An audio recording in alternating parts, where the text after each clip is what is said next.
Il existe en France un cinéma où des personnages s'émancipent et ont l'audace d'aller jusqu'au bout de leurs obsessions, même si cela est parfois incongru et que cela sonne apparemment faux.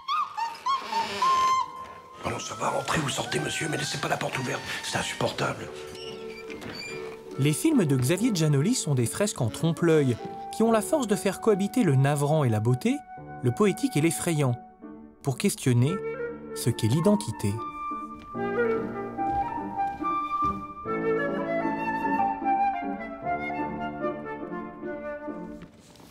Bonjour.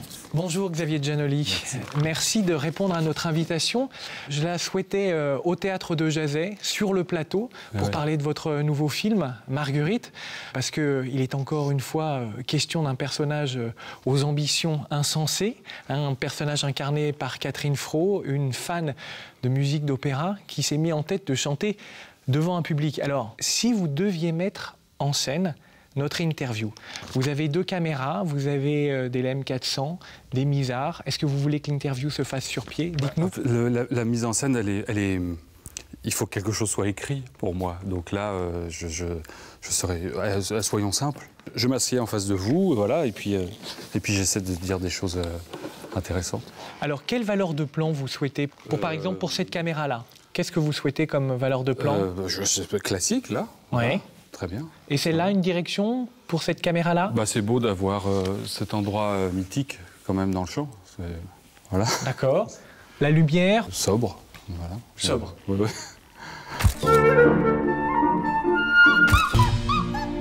Je travaille toute seule, je vais à l'opéra, j'écoute de la musique, je chante au moins 4 ou 5 heures par jour, vous savez. Vous pensez qu'elle sait pas qu'elle chante complètement faux? Faux, mais sublimément faux, divinement faux. Je vais organiser un vrai concert, Georges, devant un vrai public. Il est question de musique dans ce film. Est-ce qu'on peut rapprocher l'art lyrique de l'art de la mise en scène? La musique, l'opéra, ça peut vite être éthéré, ça peut vite être quelque chose d'abstrait. Et tout l'enjeu de mon film, c'est de montrer qu'elle a un rapport physique, charnel, très très puissant à la musique. Quelque chose de sa vie, de son corps, se joue dans sa voix. On l'entend chanter totalement faux.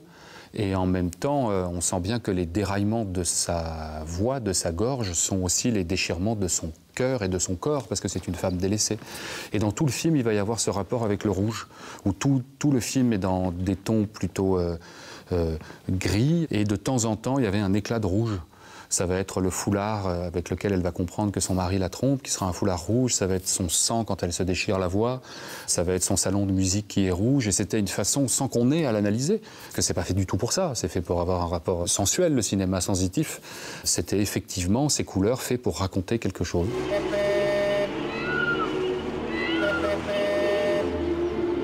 Elle a foutu le feu ou quoi? Marguerite! En quoi le choix de vos cadres, dans cet extrait, donne-t-il des informations pour construire le récit? Je débute par un panneau parce qu'on revient au château alors qu'on vient de voir que le mari a une double vie, qu'il a une maîtresse. Et en fait, on revient au château où Marguerite est en train manifestement de faire quelque chose de bizarre puisqu'il y a le feu dans le château. Et ce que je voulais exprimer aussi, c'était que Marguerite était un personnage insoumis, incontrôlable, complètement excentrique et que de commencer par du feu, c'était de montrer qu'elle mettait en péril quelque chose, puisque ça va être l'histoire de l'émancipation d'une femme, de quelqu'un qui va prendre sa liberté par rapport au code de l'époque, par rapport à l'autorité de son mari, par rapport à toutes ces choses-là. Et le panoramique, c'est un mouvement que j'aime beaucoup, puisque je trouve ça romanesque. Juste après, c'était l'endroit que je préférais filmer dans ce château avec ses arcades. Le film est beaucoup tourné avec des contre-jours, comme on voit là. Moi, j'aime pas quand on éclaire les murs dans un décor. Je trouve ça pas beau. Je préfère qu'on éclaire les acteurs et que la lumière n'arrive pas sur les murs. Et je voulais aussi que ça exprime quelque chose d'un univers néoclassique, quoi. Là, des arcades, il y a un côté château, il y a un côté ancien monde. Et surtout, ça évoque quelque chose de maîtrisé, de statique, dans lequel le mari affolé arrive. Et j'aime bien que Marguerite, dans le film, apparaisse comme quelqu'un qui fout le bordel, qui est excentrique, qui dérange toutes les lignes. Au premier plan, il y a cette rampe d'escalier qui fait office de vignettage pour mieux concentrer notre attention sur le personnage qui arrive au 3e plan.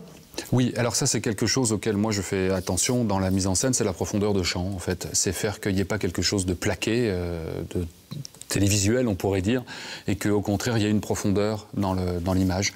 Et je ne sais pas pourquoi, j'aime bien quand il y a un avant-plan. Je trouve que l'image est plus dynamique. Est-ce que vous pouvez nous parler de l'architecture de ce plan, qui est quand même extrêmement complexe? Et qui a été très compliqué à tourner. Moi, ce qui m'intéressait à exprimer avec la caméra, c'était un rapport entre le mouvement et l'immobilité. Comme on a vu avant, il y a ces arches, et puis le mari qui arrive en courant.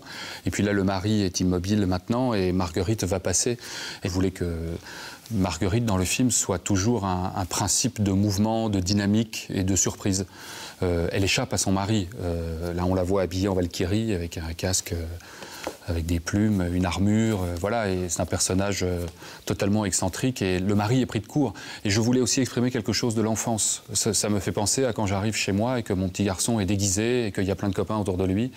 Et qu'on arrive dans son monde à lui, enfin à elle en l'occurrence, parce que là il y a quelque chose aussi de l'ordre de l'enfance qui justement ne leur appartient pas parce qu'ils n'ont pas d'enfant. À la fin du mouvement, on va retrouver l'arche et puis il va y avoir le mari et le tableau derrière, voilà, avec les enfants, on pourrait dire, qui bougent et le mari qui lui apparaît comme une espèce de figure autoritaire et digne, totalement dépassé par la folie de sa femme. Dans cet extrait, on voit que les choses sont organisées, vous avez le sens des raccords.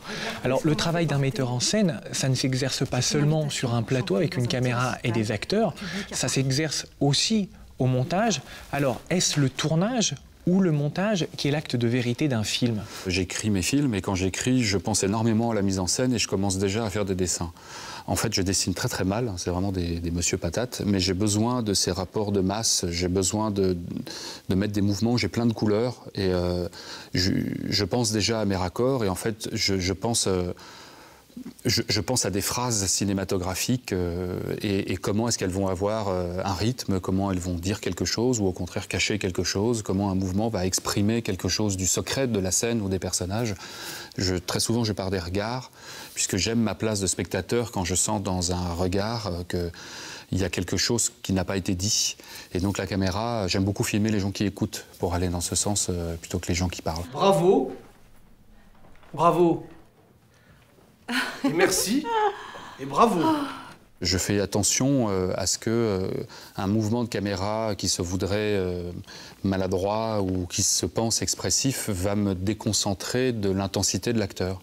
Pour moi, au centre de ce que je sens, et non pas de ma réflexion, hein, de ce que je sens quand il faut faire une scène, il y a l'acteur, donc là où il en est dans cette histoire, donc le récit. C'est cette valeur poétique-là qui m'intéresse dans les choix d'axes et de mouvements. Il y a un rituel dans cette émission, une dernière question qui va demander un peu plus d'intimité, Xavier Giannoli. Je suis très très gêné déjà. C'est professionnel. Bon. Est-ce que vous voulez changer quelque chose, éteindre Non, pas du tout. Non, pas du tout. Au contraire. Même si les choses deviennent intimes, au contraire, ça peut être beau d'avoir beaucoup de lumière. Voilà. Pourquoi filmez-vous?